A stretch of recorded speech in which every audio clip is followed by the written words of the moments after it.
नमस्कार साथियों, मैं मनीष भारती संस्कृति पीसीएस प्लेटफॉर्म पर आप सभी का स्वागत करता हूं। साथियों, जैसा कि जानते हैं 71वीं प्रारंभिक परीक्षा बीपीएससी को ध्यान में रखते हुए हम लोग पिछले एक वर्ष के करंट अफेयर्स का रिवीजन करते आ रहे हैं। प्रत्येक दिन क्या करते हैं, 10 टॉपिक लाते हैं। इस 10 टॉपिक से क्या करते हैं, 10 क्वेश्चन तैयार करते हैं। एक क्वेश्चन मैं आप लोगों को दिया करता हूं जिसका जवाब आप कमेंट बॉक्स में दे रहे हैं। मैं लगातार देख रहा हूं कि आप में से अधिकांश तो लोग सही जवाब दे रहे हैं। लेक्चर नंबर 38 पर आज पहुंच चुके हैं। उससे पहले लेक्चर पर चलेंगे, लेकिन एक सूचना आपके लिए है। संस्कृति आईएएस के द्वारा अगस्त एंड ऑफर दिया जा रहा है। देखना है कि वैलिडिटी जो है वो 25 से 29 अगस्त है, तो आखिरी तारीख पे ध्यान दीजिएगा। क्या है? 29 अगस्त। पीसीएस फाउंडेशन कोर्स की बात किया जाए जिसमें प्रीलिम्स और मेंस दोनों ही सेगमेंट पूरी तरह से शामिल है। देखिए, ये जो तमाम ऑफर पीसीएस के कोर्स आपको दिख रहा है ना, इस सभी पर 60 से 75% तक का ऑफर है, तो अच्छा खासा आपके लिए ऑफर देखने को मिलेगा। अब देखिए, आप में से जो लोग भी बीपीएससी दे रहे हैं, चाहे वो 71वीं देंगे, आगे 72वीं की तैयारी करेंगे, ये पूरा फाउंडेशन कोर्स आपको केवल 12,999 में उपलब्ध हो जाएगा। और जो लोग प्रीलिम्स के लिए चाहते हैं अलग से तैयारी करना, तो पीटी टारगेट बैच भी है, वह ज्वाइन कर सकते हैं केवल 4,500 में। 71वीं के लिए भी आगे ज्वाइन करना चाहते हैं 72वीं, तो वो भी ले सकते हैं। एमपीपीएससी का जो दे रहे हैं उनके लिए भी यहाँ पर ऑफर है, और जो राजस्थान एडमिनिस्ट्रेटिव सर्विस में जाना चाहते हैं उनके लिए भी यहाँ पर ऑफर देखने को मिल जाएगा केवल 12,999। कॉन्टैक्ट नंबर देखिए 9555124124 या फिर sanskritis.com। ये संस्कृति आईएएस का ऑफिशियल वेबसाइट नंबर है। इस पर विजिट करके या कॉल करके इस विषय में तमाम जानकारी लीजिए, अच्छे से समझ लीजिए, फिर जाकर के आप नामांकन लेकर के अपनी तैयारी को और धारदार बनाइए। अब चलिए, बिना विलंब किए हुए सीधे हम आते हैं अपने पहले टॉपिक पर। क्या है? हाल ही में नासा द्वारा, अब देखिए यहां पर जैसे ही नासा आ गया ना, तो कई लोगों को एकदम नशा सा लगने लग जाता है कि सर ये साइंस टेक का सब्जेक्ट है, ये टॉपिक हमें समझ में नहीं आता। जो आप लोग का मैं कमेंट देखता हूं उसी के आधार पर कह रहा हूं। देखिए, अब यहां पर ये निश्चित तौर पर बात है कि ये स्पेस टेक्नोलॉजी की बात की जा रही है। समझिए चीजों को, थोड़ा सा मैं आसान करता हूं पहले आपके लिए। साइंस टेक का ये सेगमेंट है। आप जानते हैं साइंस टेक से जो है वह 25 क्वेश्चन कम से कम बीपीएससी में पूछा जाता है, तो जाहिर सी बात है इस सब्जेक्ट से आप बच नहीं सकते। अगर आप 150 क्वेश्चन में 25 क्वेश्चन छोड़ के निकलना चाह रहे हैं मेरे दोस्तों, तो जाहिर सी बात है आप नहीं क्वालिफाई कर पाएंगे एग्जाम को। ये कटु सत्य है, कंफर्ट जोन से बाहर निकलना पड़ेगा। लेकिन फिर भी मैं आपको बताना चाहता हूं, जो लोग साइंस बैकग्राउंड के नहीं है, लगातार कमेंट कर रहे हैं कि सर दिक्कत हो जाता है, तो आप देखिए क्या यहां पर इस प्रश्न में कहीं साइंस का कुछ डेरिवेशन वगैरह है। देखिए पहले क्या, हाल ही में नासा द्वारा लॉन्च किए गए अंतरिक्ष मौसम पूर्वानुमान हेतु कृत्रिम बुद्धिमत्ता, जो आर्टिफिशियल इंटेलिजेंस होता है, एआई मॉडल का नाम क्या है? देखिए, ये केवल नाम ही तो पूछा है, फैक्ट एक है। हिस्ट्री वगैरह में भी तो फैक्ट ही पूछता है ना, पॉलिटी में भी तो फैक्ट ही पूछता है कि जो मंत्री परिषद है वो व्यक्तिगत रूप से निम्नलिखित में से किसके प्रति उत्तरदायी होता है? मुख्यमंत्री, राज्यपाल, राष्ट्रपति, या फिर हाईकोर्ट के चीफ जस्टिस? वो भी तो फैक्ट ही पूछ रहा है, तो साइंस में भी ऐसे फैक्ट पूछ लिया। कुछ भी यहां पर आपसे टेक्निकल चीजें नहीं पूछ रहा है, तो डरना नहीं है। अगर आप साइंस बैकग्राउंड से नहीं है, आपको लगता है साइंस वाले अच्छा कर जाते हैं, 25 क्वेश्चन यहां इनको फायदा मिल जाता है, नहीं, फैक्चुअल केवल है, आपके लिए भी काम करेगा। अब मामला समझ में आ गया? आगे बढ़ जाए, डर खत्म हो गया हो तो चलिए। अब नासा को लेकर के बात किया गया है। नासा ने आईबीएम के साथ मिलकर के एक एआई का जो काम किया है, ये कृत्रिम बुद्धिमत्ता को लेकर के जो बात किया गया है, उसका नाम दिया है सूर्या। ठीक है, तो यहां पर अंतरिक्ष मौसम पूर्वानुमान हेतु कृत्रिम बुद्धिमत्ता मॉडल का जो लॉन्च किया गया है, सूर्या नाम उसका दिया है। अब ये सूर्या नाम है, तो जाहिर सी बात है, मुझे ये बताइए, नाम से कुछ नहीं हम जानते, हमने पढ़ा नहीं इस टॉपिक को ज्यादा, लेकिन अगर स्टेटमेंट का प्रश्न बना दे और एक चीज दे दे कि इसका काम क्या है, तो आप क्या कहेंगे? सूर्य है ना इसमें, तो इसका मतलब क्या हुआ कि सौर गतिविधि जो है, सोलर एक्टिविटीज पर नजर रखना, उसका पूर्वानुमान लगाना और फिर हमें डेटा दे देना। मामला समझ में आ रहा है? ताकि हम क्या करें, मौसम के विषय में सही जानकारी ले लें, है ना। तो अब ऐसे समझना है चीजों को। अगर कुछ प्रश्न में आप ज्यादा नहीं पढ़ के जाते हैं तो प्रेजेंस ऑफ माइंड लगाना है। अब परीक्षा बहुत करीब है, तो प्रश्न सॉल्व करने के तौर तरीकों पर भी ध्यान देना शुरू कर दीजिए। क्या होगा? सूर्या नाम होगा। अच्छा, एक टॉपिक और लिख लीजिए, यहां नासा तो है ही, लेकिन नासा किसके साथ मिलकर के? आईबीएम। अब चलिए, एक बार मैंने आईबीएम के बारे में आप लोग को बताया था, तो देखता हूं आज कितने लोगों को याद है आईबीएम क्या है। चलिए आप कमेंट बॉक्स में लिखना शुरू कर दीजिए। मैं चाहता हूं कि आप लोग का एक बार रिवीजन हो जाए, तो फटाफट वहां पर मुझे आप जानकारी देना शुरू कर दीजिए। आईबीएम के साथ मिलकर के किया था, ये पता होना चाहिए। चलिए, सूर्या एआई मॉडल, उसी प्रश्न को आगे बढ़ाते हैं, को विकसित करने में नासा ने किस कंपनी के साथ साझेदारी की? अब यहां तो मैंने आपको बता दिया, पहले वाले में इस क्वेश्चन को सॉल्व कर दिया। चलिए कोई नहीं, टॉपिक आपका क्लियर हो गया। आईबीएम, प्रश्न यही है यहां भी कि आईबीएम क्या है, इसके बारे में थोड़ा सा आप मुझे बताएंगे, है ना। इसके साथ समझौता किया दोनों मिलकर के, क्योंकि अंतरिक्ष मौसम पूर्वानुमान को और अधिक सटीक बनाना था, तो यह काम किया गया। ठीक है, आगे बढ़ जाए, तीसरे पर चले। हाल ही में किस, ये प्रश्न रहा आपका, सार्वजनिक क्षेत्र के बैंक ने अपनी कॉर्पोरेट वेबसाइट को सुरक्षित बैंक.इन डोमेन पर माइग्रेट किया है।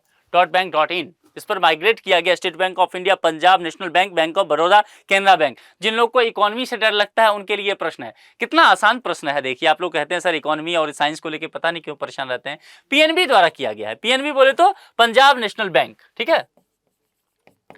पीएनबी ने यह काम किया है। पीएनबी ने क्या किया है, ऐसा कह सकते हैं कि यह पहला सार्वजनिक क्षेत्र का बैंक है। ठीक है, तो यहां लिख देता हूं, ये फर्स्ट पब्लिक सेक्टर बैंक होगा, क्योंकि ये इंपॉर्टेंट टॉपिक हो जाता है। पहला जुड़ा हुआ है, 5 स्टार लगा दीजिए इसको। इकोनॉमी के टॉपिक के लिए करंट अफेयर्स अच्छा होगा। सार्वजनिक क्षेत्र का बैंक है जिसने अपनी वेबसाइट को सुरक्षित करना चाहा और इसीलिए .bank.in डोमेन पर माइग्रेट किया है। मत ध्यान रखिए, डोमेन, माइग्रेट, ये सब क्या होता है। माइग्रेट मतलब इधर से हट करके, पहले किसी और डोमेन पर था, हट करके दूसरे पर पहुंच गए। बाकी टेक्निकल में नहीं जाना कि डोमेन क्या होता है नहीं होता, आपको नहीं पढ़ना, कंप्यूटर साइंस में वाले को पढ़ने दीजिए। ठीक है, आप बस बीपीएससी क्वालिफाई करके ऑफिसर साहब बन जाइए। ठीक है, बी विकल्प के साथ आगे बढ़ते हैं। चलिए अब चलते हैं चौथे पर। चौथा भी कुछ इसी से जुड़ा हुआ है लग रहा है। भारत में .bank.in डोमेन के संचालन और निगरानी की जिम्मेदारी किस संस्थान को दिया गया? तो अब ये देख करके फिर नहीं घबराना है, संस्था केवल पूछा गया है आपसे, कुछ फैक्चुअल जानकारी लिया गया है और उस संस्था का जो नाम है वह है बैंकिंग प्रौद्योगिकी विकास एवं अनुसंधान संस्थान, IDRBT, शॉर्ट जरूर ध्यान रखिएगा। इसकी स्थापना लिख देता हूं 1996 में हुआ था। और एक चीज इस पर मुझे लगता है जो आपको जानना चाहिए, पूछा जा सकता है, वो इसका हेडक्वार्टर जो है उसका वो हैदराबाद है। ठीक है, तो ये ध्यान रखिएगा, हैदराबाद को लेकर के पूछा जा सकता है। अब यहां समझिए, बैंकिंग तकनीक और डिजिटल सुरक्षा को बढ़ावा देने के लिए यह कार्य करता है और यही संस्था .bank.in ये जो डोमेन होता है उसका संचालन भी करती है। इसलिए सी विकल्प के साथ हम जाएंगे। हेडक्वार्टर और स्थापना का ईयर आपको बस ध्यान में रखना है, इससे आपका काम चल जाएगा। आगे बढ़ जाएं, 5वें पर चले। अजय भूषण पांडे, ये नाम चर्चा में रहा है, चर्चित नाम का जो सेगमेंट होता है वहां पूछा जा सकता है किस संस्थान में उपाध्यक्ष के पद पर अभी बने हैं। अब देखिए, अजय भूषण पांडे वर्तमान में AIIB के उपाध्यक्ष हैं। AIIB क्या होता है? एशियाई अवसंरचना निवेश बैंक, यानी कि समझिए एशियाई, यहां पर एशिया के स्तर पर अगर कुछ डिटेल पूछ लिया जाए इस बैंक के विषय में तो एशियाई यानी कि एशिया महाद्वीप के स्तर पर, अवसंरचना यानी कि क्या हो गया, इंफ्रास्ट्रक्चर। इकोनॉमी पढ़ते हुए इंफ्रास्ट्रक्चर के विषय में पढ़ते होंगे ना, पानी, सड़क, बिजली, ये सब चीजें। और निवेश, इन्वेस्टमेंट वाले, यानी कि ये बैंक जो है, इस तरह के बैंक, ये एशिया के क्षेत्र में मुख्यतः निवेश किस पर होगा, अवसंरचना पर, इसके लिए कार्य करता है। मामला समझ में आ गया। इतनी शायद बातें थी कि इन्हीं चीजों के लिए यह वित्तीय सहायता प्रदान करने का काम करता है। इसका मुख्य उद्देश्य, अगर उद्देश्य पूछ ले एक लाइन आगे बढ़ करके तो आपको पता होना चाहिए, वहां बचे ना। मोहसिन नकवी किस संगठन के नए अध्यक्ष बने हैं? यहां पर आपको 4 दिया गया है। अब देखिए यहां पर जो 4 देखने को मिलेगा, इसमें से एशियाई विकास बैंक है, यानी कि एक बैंक से संबंधित है, क्रिकेट भी है और एक सिर्फ खेल से। ध्यान दीजिए, 2 क्रिकेट है और एक जो है खेल है।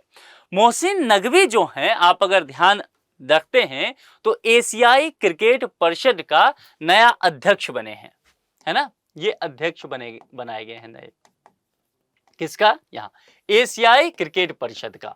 आप क्रिकेट देखने वाले लोग, अब देखिए आप विराट कोहली, रोहित शर्मा और क्या क्या पढ़ते रहते हैं और यहाँ से प्रश्न आ जाता है, फिर गड़बड़ करते हैं। तो हमें इंटरेस्ट लेना है, लेकिन ये देखना है कि परीक्षा के नजरिए से हमारे लिए क्या जरूरी है।